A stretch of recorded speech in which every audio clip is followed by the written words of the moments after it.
Lost Island! Oh, this is a new one. Released after the era of Genesis 2, ARK's final expansion, and acting as the second to last non-story custom map ever added to the game, Lost Island is nothing short of stunning and vast. With fantastic landscapes spanning across a 150 square kilometer map, Lost Island is massive, and yet it doesn't have the same problem that Crystal Isles had with, in my opinion, its feeling of emptiness. Lost Island is truly something special because it shows us what having a map with so much content that's properly balanced actually does. And let me tell you, wait, I've only played like 20 hours of this map at most. Let's ignore that. Hey everyone, my name is Ned, and today I'm going to be guiding you through Lost Island's new biomes, but also biomes which have been kind of remastered from previous maps. In addition to Engrams, new item content, creatures, caves, artifacts, and a brand new boss battle. So with that said, get ready to learn some stuff, maybe, hopefully. If you end up liking this video, smash that like button and subscribe for more content. So biomes are up first as always. Starting off, we've got the improved jungles, which look a lot more jungly. They're really beautiful and remind me a lot of the ARK 2 jungles that we've seen so far. Very dense compared to the lackluster jungles from the island. There are new giant jungle trees that act kind of like the redwoods in that you can put tree platforms on them. Also, there are these lovely jungle ruins that just make me giddy. They look really cool. Next up, we've got the kind of remastered, at least by custom ARK standards, volcanic biome, which really just was pulled from the Genesis 1 map since it basically looks identical. But there's something really cool about having a volcanic aesthetic paired with the fact that this isn't just a scary hellscape. It was especially cool discovering the oil area right next to some lush green trees. I mean, that's just not something we had the opportunity to see back on Gen 1, because the volcanic biome was only volcano, nothing else. Now, as for new stuff, we've got the Cortez and Boscar biomes. The Cortez areas have a very familiar looking mountain from a certain Genesis 2.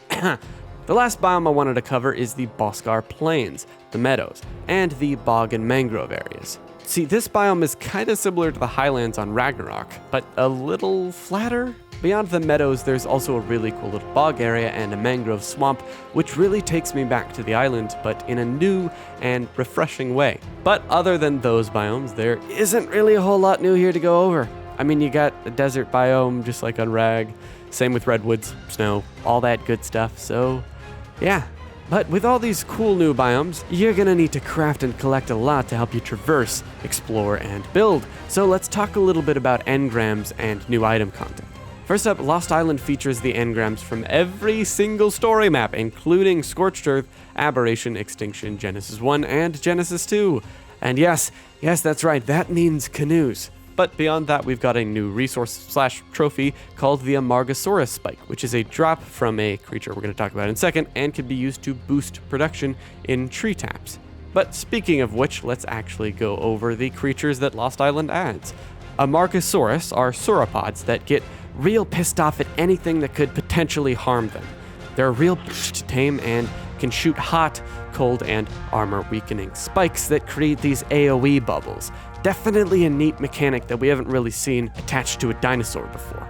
Then we've got the Dinopithecus, which is a monkey that can jump really high, throw grenades and shit, and it is generally just kind of scary. They can also do this badass air smash thing where they fall down really fast and hit the ground with their fists. Oh yeah, and their poop deactivates tech, I guess? Last on our list is the Sonoma crops, and oh man, these things are just adorable. Just look at them. So basically these little guys are like Archaeopteryx 2.0, and they f***ing slap. They've been massively upgraded because not only can they allow you to descend slowly once you've got one of your own, but you can use them as a backpack that conveniently reduces the effect of their inventory's weight on you as they're on your back. It's like a 50% weight reduction of anything in there. But then they can also glide and fly upwards quite fast. I've seen a lot of players real obsessed with these little chitin lovers, and it makes sense. That is, until you get tech, then it makes no sense at all. So lastly, let's talk a little bit about the caves and artifacts. Now, Lost Island actually decided, hey, caves are cool again, and went back to the mostly regular artifact placement of prior maps to basically say to Crystal Isles, yes, You were being lazy, and I can do it better, which they did. Before getting into the artifacts, it is worth mentioning that there's a desert labyrinth, kind of like the one on Ragnarok, but it's a lot easier and generally less deadly and frustrating. This one over here is purely for loot, not an artifact, and can be found at these cords. I'm not going to tell you how to do it, but just bring some stuff and things, and you'll figure it out. Now onto artifacts, which have been oh so frustrating because the wiki is still kind of not finished, and a lot of these cords are wrong, or single players broken with spawning artifacts. I don't know. But after a lot of hours of trying to figure these out, this is what I learned. Each difficulty of the boss requires the artifact of the Hunter, which is found at this cave here, with the cords to the entrance on screen.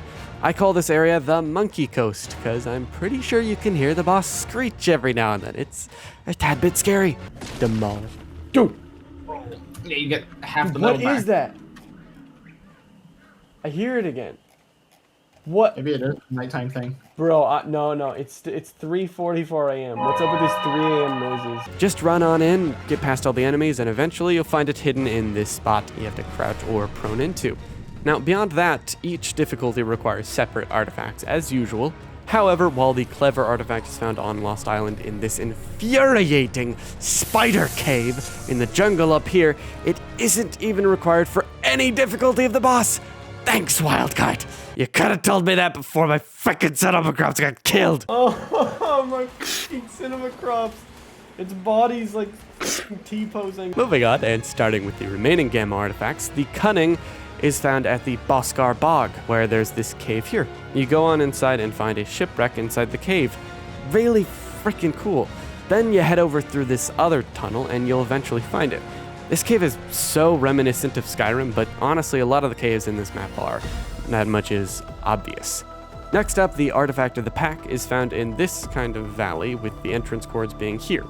Then you wander in and be careful. There are tons of spiders in here, but while I ran past them, I could have pretty easily died. Artifact cords are on screen here. Now the last one for Gamma, we've got the Skylord, with the entrance here. Also keep in mind, most of these caves have multiple entrances, and I'm just showing you one of them to make it simple. Then you wander down into the cave and get past any of the scary stuff to reach the artifact here. As for Beta, the artifact of the Brute is in this desert cave.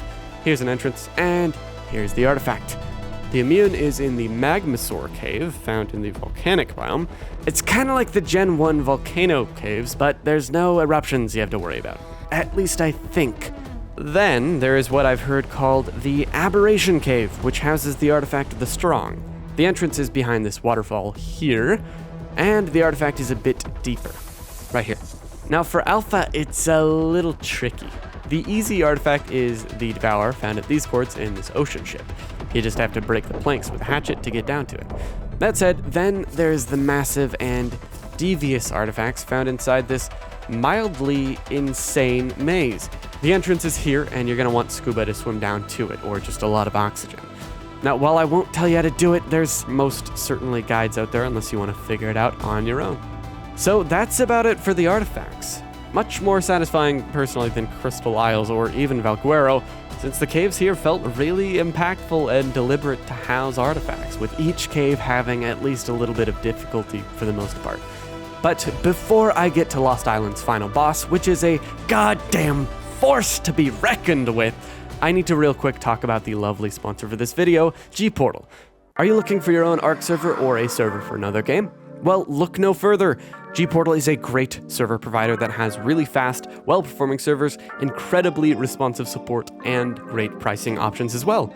If you're looking to avoid the hassle of setting up and configuring your own ARK server, go ahead and use my referral link in the description to get your own G-Portal server today and receive a 10% discount on G-Portal servers while you're helping to support me as a creator at the same time. And of course, thank you so much to G-Portal for sponsoring this video. Now, let's get back to the boss. Alright, so for Lost Island, it's a giant monkey called the Dinopithecus King. Basically just a really big Dinopithecus with a few design changes. Now conventionally, this boss fight consists of the Dinopithecus King jumping up onto different unreachable areas and throwing giant poop bombs down at you, while its minions, like the Dinopithecus, Amargasaurus, and Sonomacrops, team up to destroy you. The only really effective and slightly safer strategy I've learned from trying to figure out this boss fight is by staying right where this cave entrance closes up. Basically, when you spawn into the arena, you follow a path into a short tunnel, but then leave your dinos just at this spot here and with a Yudi or any other important riders behind them. Then you go piss off the Dinopithecus by shooting it, and Run. it'll either get stuck up real high, that did happen to me once, or it comes and kills you on foot. Much more likely the latter. But yeah, if it's jammed enough in this cave entrance area, it'll try and jump, but it won't really be able to, and that's how you can attack the hell out of it till it dies. Beyond that, I can't really say much about this boss since it's one I'm still working on fighting myself. This is just what seems to work from my own research. Once the beast is slain though, you'll be rewarded with 80 element on Gamma, 220 on Beta, and 440 on Alpha. In addition to a Dinopithecus King flag, trophy, and on Alpha, a Dinopithecus costume skin, which is really freaking dope. Oh yeah, and monkey emote. So to conclude, Lost Island is one of the more polished and balanced custom arcs. Though I think that's largely because it is the second to last, and so by its release, Wildcard had enough time to kind of figure out the formula for how to do this kind of thing on repeat. And they're about to do it again, one more time, with Fjordur. With its great new community-voted creatures, fun caves, artifacts, and gigantic map, Lost Island is one of my personal favorites now, and I urge you to play it if you haven't already. So with that said, thanks all so much for watching this video. If you liked it, smash that like button and subscribe. And as always, I'll talk to you in the next one. Good luck, survivors.